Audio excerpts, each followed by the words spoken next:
Lovejeet Arora. First lecture के बाद में अभी हम लोग सेकेंड लेक्चर है जिसको हम स्टार्ट करने वाले हैं, that is relational data model. तो इसके अंदर हम लोग जानेंगे रिलेशन क्या होता है, कार्डिनैलिटी, डिग्री, ये सारी चीजें हम लोग करने वाले हैं।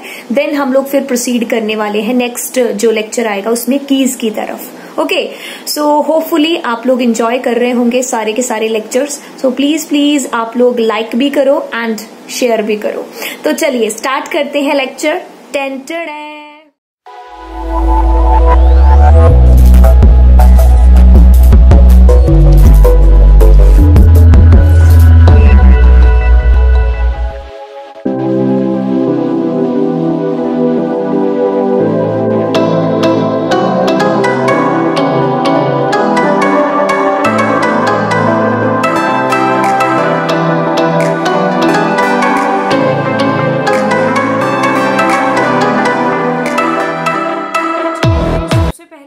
आपका सिलेबस है जो दिखा दूं।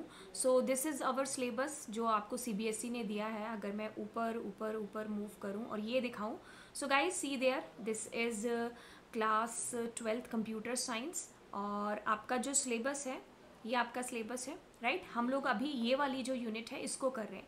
मैं अगर बात करूँ इन्फॉर्मेटिक प्रैक्टिसेस वाले बच्चे, तो गाइज आप लोग भी यही जो सेम लेक्चर है ये फॉलो कर सकते हैं क्योंकि सेम है आप लोगों का डीबीएम में। जहाँ पर अलग होगा मैं आपको बता दूंगी। तो अभी ये यूनिट है जो हमने स्टार्ट की है। तो डीबीएमएस का कॉन्सेप्ट मैंने आपको ऑलरेडी बता दिया है फर्स्ट मेरी जो लेक्चर है उसके अंदर। अगर आपको नहीं मिला है तो मैं लिंक आपको डिस्क्रिप्शन बॉक्स में ज़रूर दूंगी। अभी इस लेक्चर के अंदर मैं आपको इतना पोर्शन है जिसको मैं यहाँ पर हाईलाइट कर रही हूँ, ये पोर्शन मैं आपको कराने वाली हूँ। नेक्स्ट लेक्चर के अंदर हम लोग यहाँ पर देखेंगे कीज का कॉन्सेप्ट, ओके। फिर हम लोग प्रोसीड करेंगे स्ट्रक्चर्ड क्वेरी लैंग्वेज और प्रोग्रामिंग की तरफ, ठीक है। तो गाइज ये जो लेक्चर है अब ये पूरा फोकस्ड रहेगा आपका ये इतने पोर्शन के लिए, ठीक है। रिलेशनल डेटा मॉडल, कॉन्सेप्ट, सारी चीज़ें, ट्यूपल क्या होता है, एट्रीब्यूट, कार्डिनैलिटी, डिग्री, तो ये सारी चीज़ें हम लोग देखने वाले हैं। तो चलिए जंप करते हैं एंड स्टार्ट करते हैं रिलेशनल डेटा मॉडल को। So guys relational data model आखिर क्या चीज़ है? ये आपका जितना भी डेटा है, सारा का सारा जो डेटा वो यहाँ पर टेबल की फॉर्म में जा करके स्टोर होता है। रिलेशनल डेटा मॉडल की बात करें तो आपका जो भी डेटा है वो सारा का सारा आपकी टेबल की फॉर्म में जा करके स्टोर होगा। जैसे अगर मैं आपके सामने नॉर्मल टेबल लेकर के आती हूँ, जैसे ये नॉर्मल टेबल है, तो इस टेबल में अगर मैं आपको बोलूँगी एक टेबल क्या होती है तो आप बोलोगे जिसमें कॉलम्स होते हैं, रोज होते हैं, मिल करके एक टेबल बनती है। तो ये नॉर्मल चीज़ आप लोग मेरे को बता दोगे टेबल की डेफिनेशन। बट जब मैं इसको रिलेशनल डेटा मॉडल में लेकर के आती हूँ, जब मैं इसको आरडीबीएमएस की फॉर्म में लेकर के आती हूँ, तो यहाँ पर ये जो मेरी टेबल है ये टेबल नहीं रहती, इसको हम लोग रिलेशन है जो बोलने लग जाते हैं। क्या? रिलेशन हम लोग इसको बोलते हैं, ओके।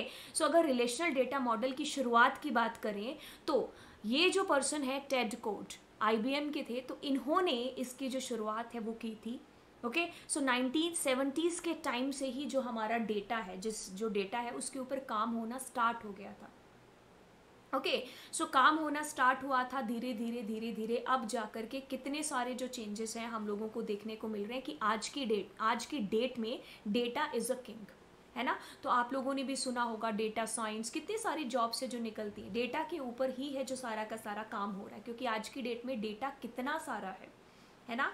सो ये जो रिलेशनल डेटा मॉडल है फर्स्ट ऑफ ऑल इन्होंने जाकर के इंट्रोड्यूस किया था 1970s के टाइम पर। फिर धीरे धीरे जाकर के इसमें जो चेंजेस है, काम है जो होने लगा। बात करें नॉर्मल टेबल की, तो गाइज नॉर्मल टेबल में आपके पास इसको आप लोग कॉलम्स बोल देते हो और ये जो आपके रिकॉर्ड्स आते हैं, जो एंट्रीज आप लोग करते हो अकॉर्डिंग टू द कॉलम, जैसे डेट ऑफ बर्थ की एंट्री, सिटी की एंट्री, जेंडर की एंट्री, मार्क्स की, राइट। तो ये सारी चीज़ें आप लोग जो एंट्री करते हो ये रोज होती हैं, है ना। तो नॉर्मल मेरी जो लैंग्वेज है नॉर्मल हम लोग इस तरीके से बोलते हैं। लेकिन जब यही चीज़ हम लोग डीबीएमएस के अंदर लेकर के आते हैं तो डीबीएमएस के अंदर name of the table is called the relation, ठीक है। जब भी डीबीएमएस में आपके सामने रिलेशन शब्द आए तो आपको क्या देखना है कि this is the name of table, right. तो जैसे ये टेबल हो गई, अब मैं इस टेबल को कोई नाम दे देती हूँ, मान लो स्टूडेंट दे दिया या एम्प्लॉय दे दिया, तो रिलेशन क्या हो गया? स्टूडेंट। अब हम लोग आगे प्रोसीड करते हैं। अगर मैं यहाँ पर एक इंपॉर्टेंट कॉन्सेप्ट आप लोगों को समझाऊं, that is what tuple, that is what tuple. ठीक है, नीचे आप लोगों को स्क्रीन पे मेरा रेफरल कोड दिख रहा होगा। Actually this is the referral code for Unacademy. So मैं अनअकैडमी पर भी टीच करती हूँ, तो जो बच्चे मुझे अनअकैडमी पर फॉलो करना चाहते हैं सो दे कैन फॉलो। और अगर आप प्लस का सब्सक्रिप्शन खरीदना चाहते हैं तो उसके लिए स्क्रीन पर ये जो मेरा रेफरल कोड है इसको यूज़ करके आप अनअकैडमी प्लस को ज्वाइन कर सकते हैं, और उसके लिए आपको 10% यहाँ पर डिस्काउंट भी मिलेगा इस कूपन के थ्रू, इस नाम के थ्रू। ओके तो चलिए अब मैं यहाँ पर आगे मूव करूँ और आपको बताऊँ कि व्हाट इज़ ट्यूपल। तो रोज जो हो गए आपकी टेबल के अंदर, यानी कि रिलेशन के अंदर जो रिकॉर्ड हैं आप एंट्री करते हो जिन रिकॉर्ड्स की, वो सारे के सारे में क्या कहलाते हैं, यहाँ पर ट्यूपल कहलाते हैं। ठीक है, वो मेरे क्या है, रिकॉर्ड्स, रोज, जैसे हम नॉर्मल लैंग्वेज में बोलते हैं, है ना। तो एक टेबल के अंदर आप लोग किसकी एंट्री करते हैं, ऑफ कोर्स रिकॉर्ड्स की एंट्री होती है। तो वो रिकॉर्ड्स डीबीएमएस की लैंग्वेज में हम उनको ट्यूपल्स कहते हैं। क्या कहते हैं, ट्यूपल्स। आगे हम लोग यहाँ पर मूव करें तो columns of relation are called attributes. तो ये जो कॉलम्स आप लोगों के हो गए इनको हम लोग क्या बोलेंगे, एट्रीब्यूट्स बोलेंगे। तो ये सारे के सारे मेरे कॉलम्स हैं, इनको एट्रीब्यूट्स बोलेंगे। मेरे फील्ड नेम भी हैं, क्या है, फील्ड के नेम हैं मेरे। जैसे आप लोगों ने MS एक्सेस वगैरह में काम किया होगा कभी, तो वहाँ पर ये जो है नाम लिखा होता है कि फील्ड का नाम लिखो, तो ये फील्ड नेम हो गए मेरे सारे के सारे। इन्हीं को हम लोग क्या बोल देते हैं, एट्रीब्यूट्स बोल देते हैं, और नॉर्मल लैंग्वेज के अंदर हम लोग इनको कॉलम्स के नाम से जानते हैं, है ना। तो गाइज अब मूव करते हैं, अब मैं बात करूँ डेटा आइटम्स की। तो ये जो आपके सामने डेटा आइटम्स लिखिए, these are called the data items, right. तो ये मेरा डेटा हो गया, एक एक डेटा। जैसे किसी की ईमेल आईडी है, ये उसका डेटा है, नेम है, ओके, उसकी आईडी, सारी चीज़ें क्या हो गई, ये मेरे पास में एक डेटा हो गया यहाँ पर।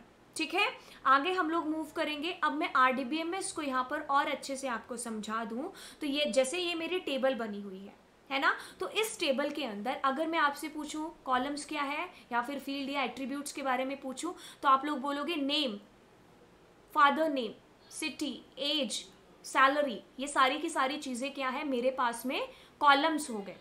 क्या हो गए, कॉलम्स हो गए, फील्ड हो गए, एट्रीब्यूट्स हो गए।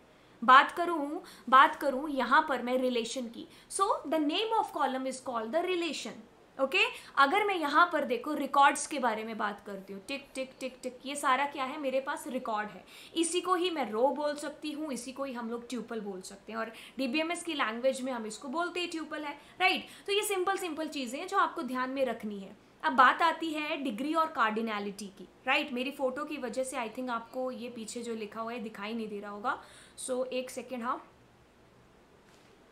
यस, इसको साइड करते हैं फोटो को, एंड अब प्रोसीड करते हैं। यस गाइस, डिग्री मतलब एक चीज़ समझ लो क्या है, total number of columns. Columns कितने हैं आपकी टेबल के अंदर, मेरी टेबल के अंदर 1 2 3 4 5 6 7 8, तो 8 है। तो डिग्री क्या हो गई इस टेबल की, 8 हो गई।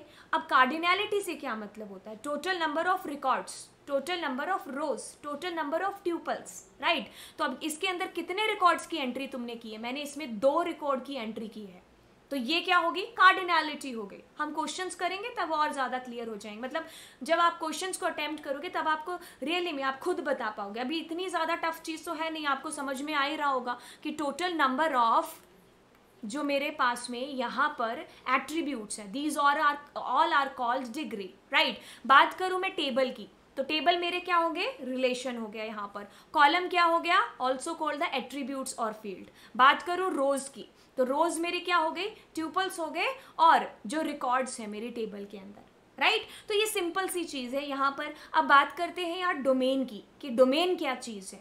तो डोमेन मतलब जैसे अब मैंने एज है मेरे पास में यहाँ पर, है ना, तो ये एक एक एंट्री जो मेरे पास में, इसी को ही हम डोमेन बोल देंगे। जैसे मैं अब यहाँ पर चेक सेट कर रखा है मैंने कि अब जैसे ये डोमेन है एज मेरे पास में, तो मैं यहाँ पर ना 18 से ऊपर है जो एंट्रीज वो ही करा सकती हूँ, मतलब 18 से नीचे एंट्री यहाँ पर नहीं हो सकती। आप मान लो एक डीबी पर काम कर रहे हो, उसमें आप लोग स्पोर्ट्स के ऊपर बना रहे हो, ठीक है, आप ही के स्कूल का है कुछ स्पोर्ट्स में, और आप कहते हो कि सिर्फ 18 से ऊपर वाले बच्चे हैं ना वही बास्केटबॉल खेलने जा सकते हैं, वही एंट्री है जो हो सकती है।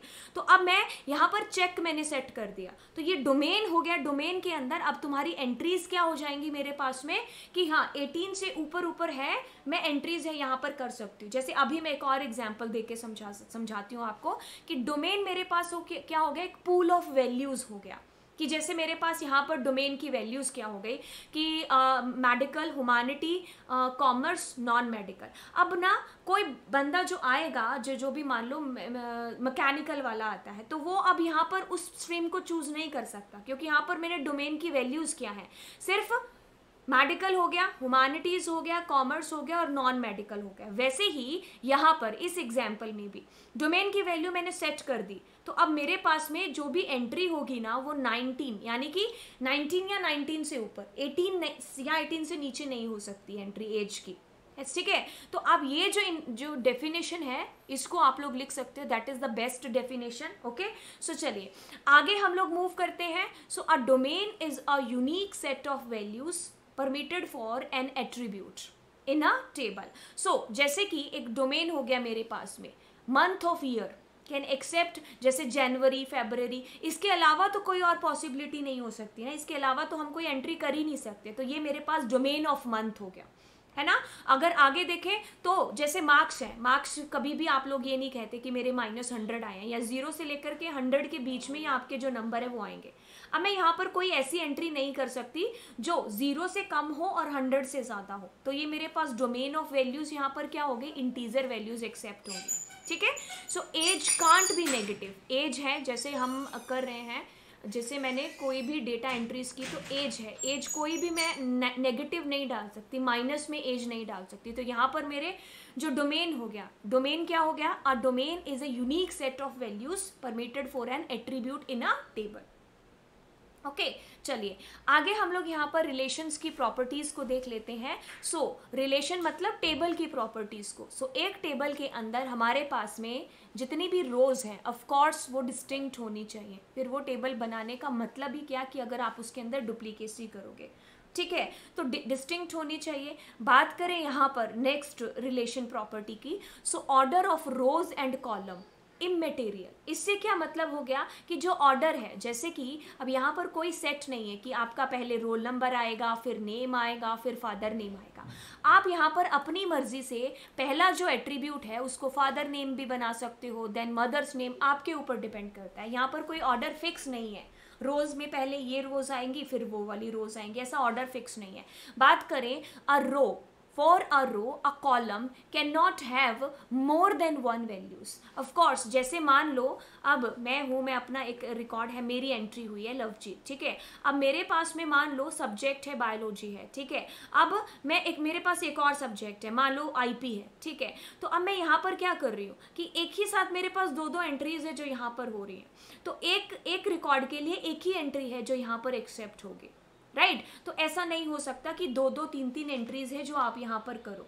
ओके, बात करें फोर्थ प्रॉपर्टी की, तो ये भी बहुत इंपॉर्टेंट प्रॉपर्टी है रिलेशन टेबल की। So all of the values in a column have the same data type. Okay, same data type होना चाहिए। ऐसा नहीं है कि अब मैं एज की वैल्यूज है जो फिल कर रही हूँ और बाद में मैं इसका डेटा टाइप है जो चेंज कर दूँ, वैसे तो आपको एरर ही आ जाएगी ऐसे केस में, ठीक है। तो ये सारी की सारी मेरी प्रॉपर्टीज हो गई किसकी, मेरे रिलेशन की, यानी कि टेबल की। तो क्विकली एक बार रिकैप कर लो हम लोगों ने क्या क्या चीजें पढ़ी हैं कि टेबल का नेम है उसको हम रिलेशन बोलते हैं, ठीक है। तो अब डोमेन मेरे पास क्या हो गया, यहाँ पर हम लोग इसको नल नहीं रख सकते, है ना। तो ये जो एंट्रीज हैं यहाँ पर कस्टमर के नेम आएंगे ही आएंगे, ठीक है। अगर मैं आपसे पूछूं ट्यूपल और रोज हम लोग किसको बोलते हैं, तो आप लोग मुझे क्या बोलोगे, रोज मतलब cardinality, total number of record. अब आप इसको यहाँ पर ऐड नहीं कर सकते क्योंकि ये तो आपका एट्रीब्यूट हो जाता है ना, रिकॉर्ड की बात कर रही हूँ तो रिकॉर्ड आपका 1 2 3, तो यही आपकी कार्डिनैलिटी हो गई। बात करेंगे डिग्री की, तो डिग्री यानी कि 3 डिग्री हो गई यहाँ पर, टोटल नंबर ऑफ एट्रीब्यूट, ठीक है। तो ये सारी चीजें थी जो हमारे रिलेशनल डेटा मॉडल के अंदर आ रही। अब हम नेक्स्ट लेक्चर के अंदर करेंगे द कॉन्सेप्ट ऑफ कीज। तो आपके जो सिलेबस की बात करें तो आपके सिलेबस में जो कीज़ का कॉन्सेप्ट है उसमें मैं आपको दिखाऊं अगर आपका सिलेबस, तो आपके सिलेबस में आपके पास कीज़ में प्राइमरी की है, कैंडिडेट की है, ऑल्टरनेट की है एंड फॉरेन की है। ठीक है, तो ये सारी की सारी कीज़ हैं जो हम लोग यहाँ पर करेंगे एक एक करके। होप आप लोगों को ये जो लेक्चर सीरीज़ है ये अच्छी लग रही होगी। तो अगर आपको अच्छी लग रही है तो प्लीज़ अभी अभी इसको लाइक करो एंड शेयर करना मत भूलो एंड सब्सक्राइब भी करो चैनल को। सो थैंक यू, मिलते हैं नेक्स्ट लेक्चर के अंदर। Bye bye.